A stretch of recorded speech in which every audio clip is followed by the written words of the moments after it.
Hello and welcome to Blind Leading the Blind, the show where I delve into an aspect of pop culture I know nothing about, so you don't have to. On today's episode, we're going to the wonderful world of Japan. Well, we're not actually going, metaphorically, from a cultural perspective. We're talking about anime, people. Now, because this is all about going to a world I know nothing about, I've called upon a little help. My friend Emma, the invisible geek girl in the editor's booth, is going to correct anything I might get wrong up in the corner of the screen here. For the sake of visualization and in honour of today's theme, Emma is going to be represented today by Louise Valère from the Zero Notes, the familiar Zero series. Now, first of all, let's info dump what I do know about anime.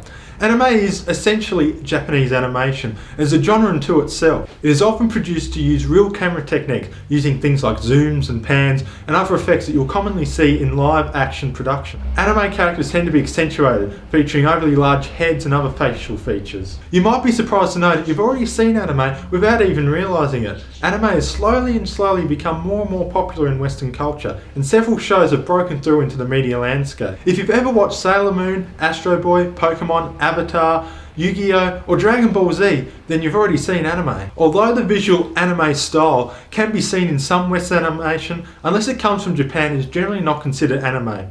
In a way, it's a region-specific genre. While some of the shows mentioned have enjoyed a fair bit of success out west, most anime movies are still a fairly niche genre. However, conventions surrounding anime in the west have become quite big over time, and also enjoy a separate subcategory known as cosplay, where people dress up as their favourite characters in a weird ritualistic way to try and summon them. Now, as I said, thematically, anime is as diverse as entertainment in general. You can find sci-fi, comedy, romance, action, pretty much anything you could be after, and aimed at any age too. Understandably, certain genres that Japan as a nation identify with are better represented in anime. Neon Genesis Evangelion, for example, is a show about kids piloting giant mechs and going after Chris Angel. Shows like this give us an insight into the troubles that Japan have had with monsters, harking back to the documentaries on the Godzilla attacks that the nation experienced in the 50s. Many anime is based on existing franchises, or often have spawned franchises themselves. Avatar, for example, was originally an anime which has spawned sequels, video games, toys, and even movies.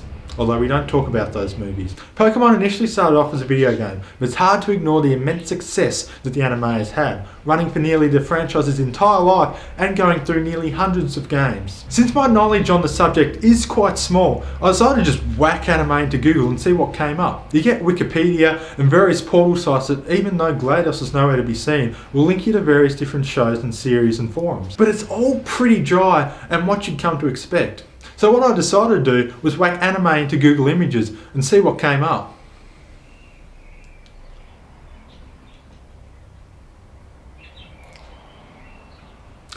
I'm sensing a pattern here.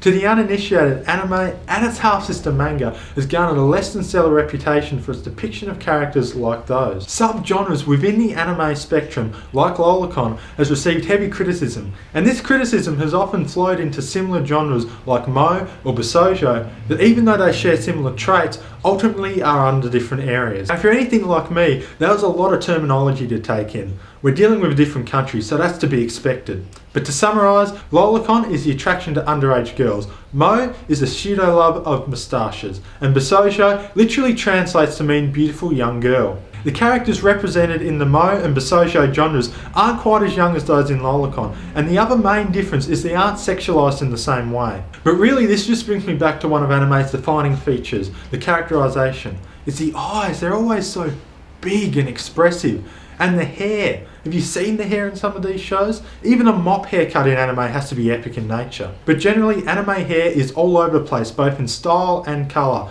It's like everyone's at a rave party. But why? I mean, Western animation doesn't do this. It's pretty realistic in nature. So why can't anime? To experiment, I decided to see what I would look like if I was an anime character. Now for this, I used Anime Character Creator 2, and you can find a link to that in the description below, so you can toy around and see what you come up with. But here is me. Now I admit, I do look pretty good, but I fear I'd be relegated as a background character in any series looking like this. So first of all, let's toy with some unnatural colours. Let's change the eyes and make them bigger so it's true anime. Next thing we got to do is change the hair. It's pretty boring. Let's be Ramona Flowers for a second and style it a bit and add some colour. That's looking more like it. All we have to do now is change the costume and perfect! Now I feel like I'm a true anime character. I'm truly anime. The truth is, to really get anime, you have to dive in head first. There's a passionate and vocal online community who will be happy to help you find your way through anime.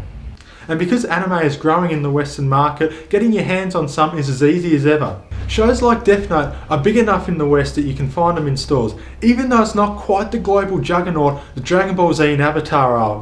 Whoa. Clearly, I've pissed them off. So let's wrap this up before she decides to write my name in the death book. Hopefully, you've gained an insight into the world of anime, and you didn't even have to consult one of those annoying experts who think they know it all and would just confuse you. If you know your anime, why not recommend some shows for the newbies in the comments below? And while you're there, let us know what you thought. Don't forget to hit like. By the time I'm back, I expect the amount of likes to be... It's over 9,000! I'm Trent, your guide, and this has been Blind Leading the Blind.